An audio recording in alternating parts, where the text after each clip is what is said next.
Greetings.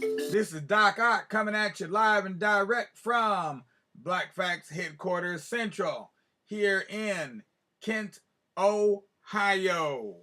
Bringing you the best in the north, south, east, and the west when it comes to black history. We're removing the mystery. So when you come here, we're going to give you nothing but the truth straight from our lovely sound booth. Absolutely.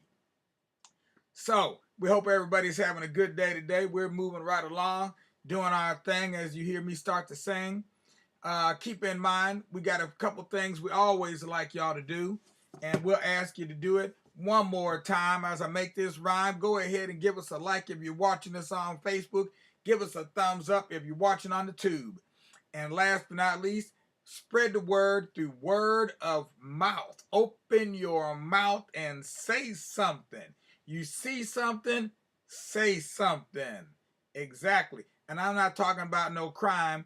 I'm just talking about something that'll give people a good time and help to open up their mind and take them to a higher state of consciousness, because that's what we're all about. We're all about uplifting folks. And so today we're going to be reading again from our book, King of Kings, all about His Imperial Majesty Haile Selassie, the King of Kings, Lord of Lords, conquering lion of the tribe of Judah, ruler of the last ruler of the 3,000-year Solomonic dynasty of Ethiopia. That's what we're talking about today.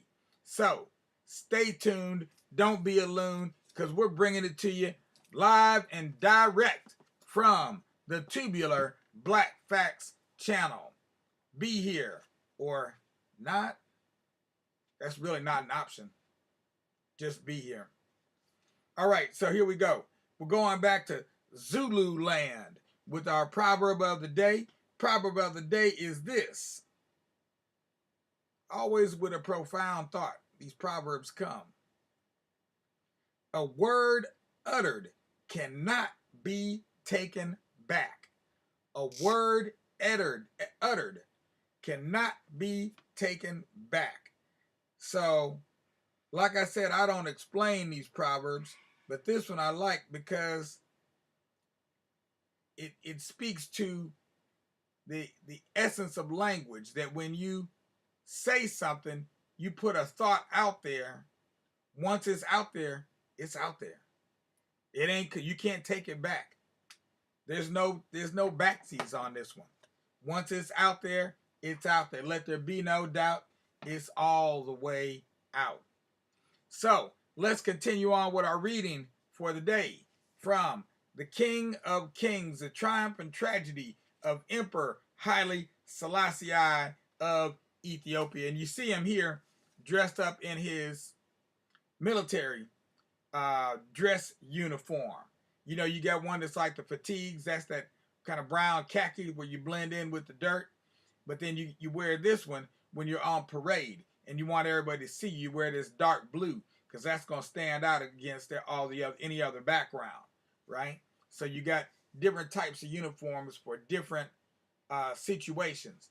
But funnily enough, whenever you see the emperor, he's always dressed to the nines. Dressed to the nines. So let's see what we got today in our book here. I thought I was supposed to add some more pictures, and I did change some of our pictures from our slideshow, but I was not able to get all the new pictures that I wanted because I had some of these books that I wanted to add, but I forgot to do that. So I'll try to make sure to do that before we end. Our last day is on Friday. So today's Thursday. That would be tomorrow. Our last day of reading from this, our last day of reading from this particular book will be on Friday, but we will continue on for one more day on Saturday. We'll still be focused on Ethiopia. Matter of fact, Saturday and Sunday. Monday, we'll start up with our, for the next month, for August. We'll start up for the new month.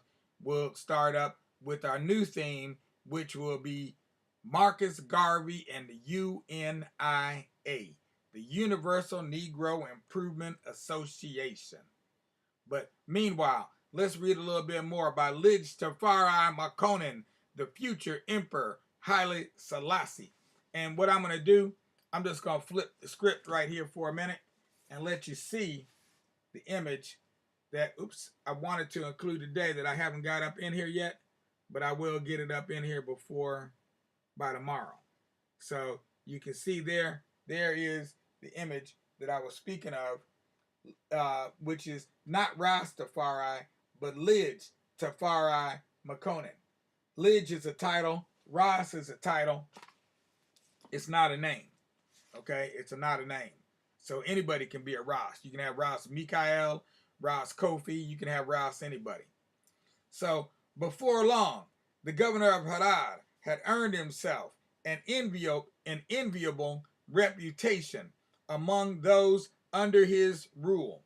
Ras Makonnen respected the rights of the Muslim majority, and he succeeded in bringing both the Muslim Harari and the dominant ethnic group of the Oromo under his jurisdiction. The mosques that formed the characteristic skyline of Harar were soon joined by a Coptic church, and the two institutions entered a peaceful coexistence.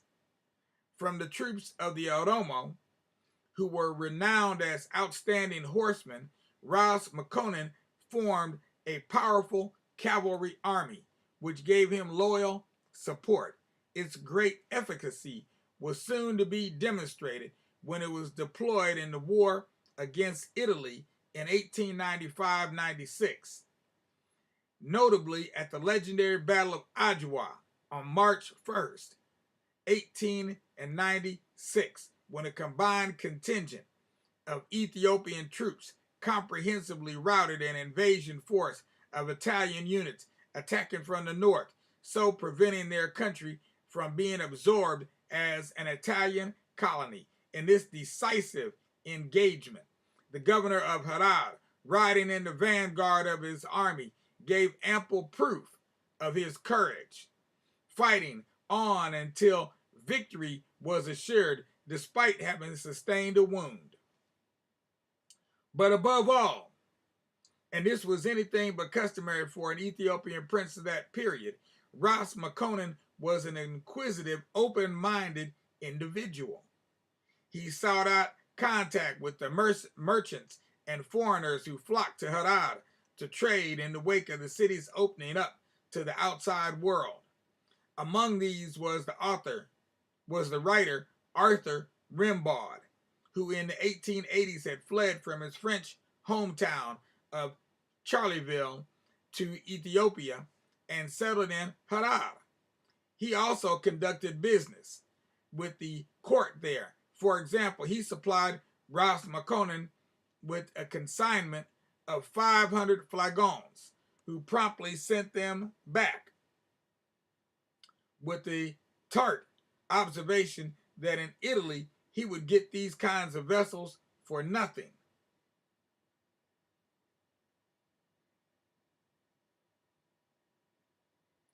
Okay, I see. Okay. All the same, after the poet's untimely death, Rimbaud's business partner, Armand Savoy, I'm giving it the best pronunciation I can there, maintained that Rimbaud had been highly regarded at the Harar court, especially by Ras Makonnen. Ras Makonnen also campaigned for the construction of a railway line from Djibouti to Addis Ababa. In 1802, work began on laying the section between the coast and the section of Dire Dawa, not far from Harar. The governor imported the first printing press to be seen in Harar. He also had a hospital built and was responsible for endowing a number of schools in the province he controlled. Whenever he consulted with Emperor Menelik in Addis Ababa, his preferred modes of communication were the telephone and the telegraph. His natural curiosity and openness predestined Ross McConan for diplomatic missions, which in 1889 he traveled to Rome to attend ratification of the Treaty of Wuchale, an Italo-Abyssinian friendship and trade agreement. In 1902, as the representative of Emperor Menelik, he attended the coronation of Edward VII in London, after which he visited Paris and Zurich. He was fascinated by the innovations he encountered in European countries. Following its victory over Italy, overnight, Ethiopia was accorded an important role in the community of international powers. The European nations, from Great Britain to France to Russia, sent delegations to pay their respects to Emperor Menelik II, the victor over the Italian forces. The British delegation, with 5 officers in attendance, was headed by Lord Rennell Rod. One of those accompanying him was Lord Edward Gleichen, who subsequently published a comprehensive account of the mission. On their way from Somalia to Addis Ababa, the legation had also stopped off in Harare, where it was met by a guard of honor firing a 21-gun salute. The governor of Harare invited the British delegation to visit him at his palace, whose splendor Lord Gleichen describes in his account. Here there was once more a guard of honor drawn up for its dark warriors with rifle and silver shield and dressed in cloaks and silks of all colors of the rainbow. Up the wooden stairs and on the landing above were more of them, mostly coifed with a strip of lion's mane to denote their valor. And then we found ourselves in a little room, so dark after the sunlight without that at first we hardly distinguished Ross McConan sitting by the window and pointing graciously to 8 cane chairs arranged along the walls. On meeting the prince himself, Lord Gleichen's report continues. During this short interview, Ross McConan had produced on us a pleasing impression.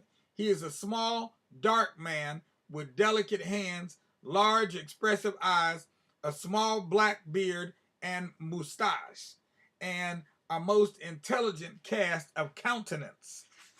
That's an interesting way to describe him. His voice is very gentle, and his manners extremely dignified and quiet. What he said was little, but to the point, and he gave us then and thereafter the impression of a man who wielded a good deal of power in a quiet way. Or as Miles Davis says, in a silent way. His dress was also quiet, consisting of a black silk shirt, a black silk cloak with a gold throat fastening, whilst a broad-brimmed gray felt hat rather detracted than otherwise from his appearance.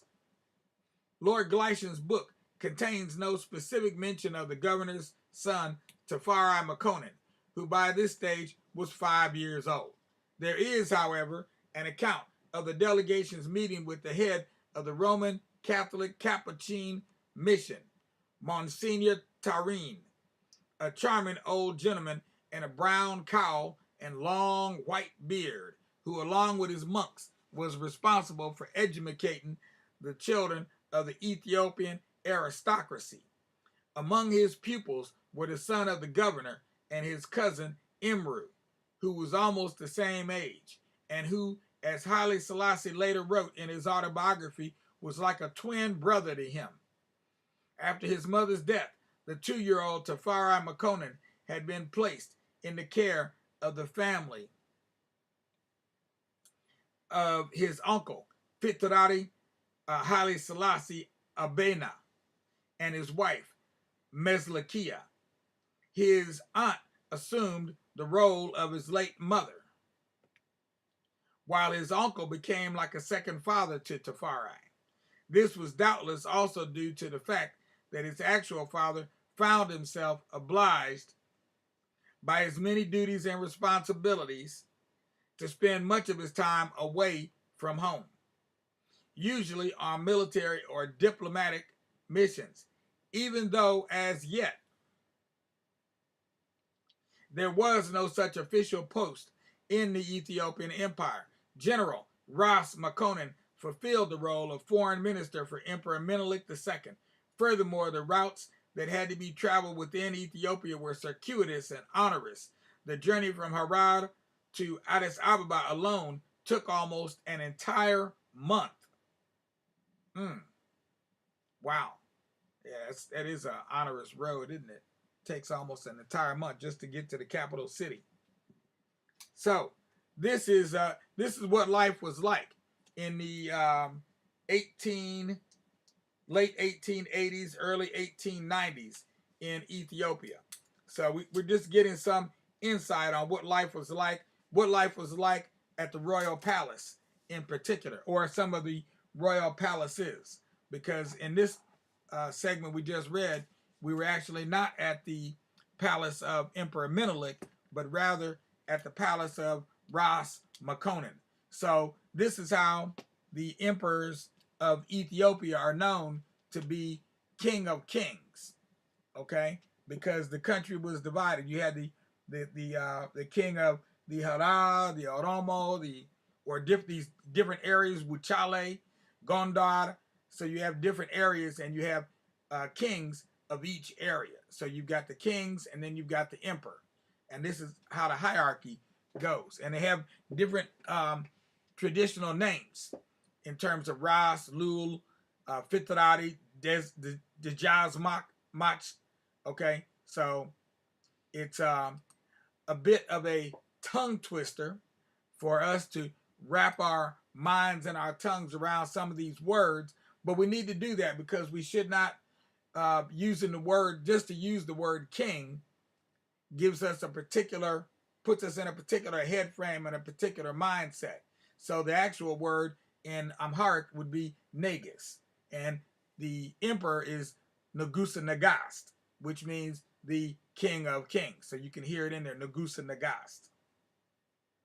All right, so much for our reading for today. As I said, we're wrapping this up, and we're getting ready to move in to a whole month where we're going to focus on Marcus Mosiah Garvey, the Honorable Marcus Mosiah Garvey, and his organization, his worldwide organization, the Universal Negro Improvement Association.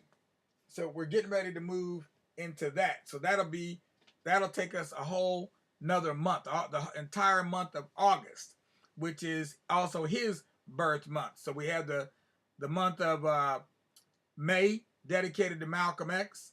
We have the month of July dedicated to the birth of His Imperial Majesty Haile Selassies, and then we have the month of August dedicated to the Right Honorable Marcus Mosiah Garvey, hero of Jamaica, but also hero to all Black nationalists, Pan-Africanists around the world.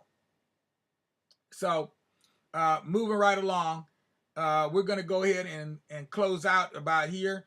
We do want to say one more thing. Be on the lookout. We posted something about it in our group, the Center of Pan-African Culture. If you're not a member of that yet, you should become a member. We put up a lot of information in there, as do a lot of other people. So it's not just us making posts in there on a daily basis. We post in there at least twice a day. But we did post something up a couple days ago about a new movie that's coming out. It'll be on Amazon Prime, and it's called Marked Man. Marked Man. He was a marked man. And we're talking about, again, Marcus, the Right Honorable Marcus Mosiah Garvey. So you want to see that movie, whether it's good, bad, or indifferent. You want to see it just to see how do they portray Marcus Mosiah Garvey, but also make sure to do some reading as well. So when we put together our playlist this weekend, we'll be including a piece in there that will be it'll be a 1 hour piece where you can it's an audio book about Marcus Mosiah Garvey. So you can actually listen to an audio book rendition of his book the philosophy and opinions of Marcus Mosiah Garvey. So make sure to check that out. Also, check out our playlist. It'll be called, I don't have a name for it yet, but it has something to do with Marcus Garvey. You'll see it. Meanwhile, go ahead, give us a like if you're watching on Facebook, a thumbs up if you're watching us on the tube, and then go ahead and subscribe right below here to the Tubular Black Facts channel. We ask that you do those 3 things as we sign off here and go into our extra as we wave to, looks like a Juju. Oh, he was up here last night. I remember seeing you last night. Yeah, H.I.M. Konawo. Ole Konawo. Doing the best I can with these names. If you want me to get your name any correcter than that, you'll have to give me a call.